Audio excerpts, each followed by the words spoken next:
Les voy a leer un poema que aparece en el libro Suspiro Mío, 50 poemas de amor. La carátula es de Ninosca Pérez Castellón.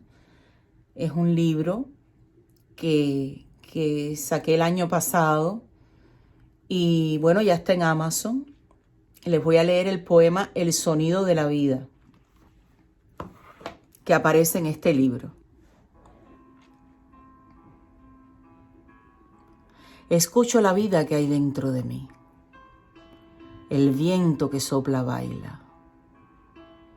Un arco iris nace en mis tupidas cascadas. Tengo tantos manantiales, gardenias, hasta un colibrí escogiendo su rama. Un mar con tanto oleaje que escucho cuando se calma. Una estrella brillando, guiando el camino.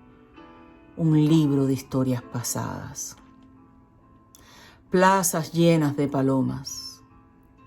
El beso aquel que aún me escoge, que aún me atrapa. 1000 silencios con senderos llenos de flores que hablan. El dulzor de su voz llamándome en medio de la madrugada. Un quejido gitano que sana mi herida con el sonido de su guitarra.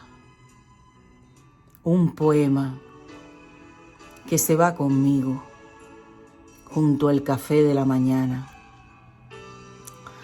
2 gotas de rocío llenas de sabiduría que me amaron como yo sé que se ama.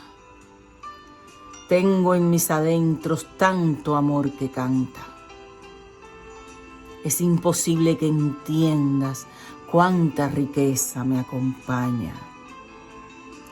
Y si vieras las madrugadas adornadas con luceros en mis campos de mariposas blancas, comprenderías lo pobre que eres.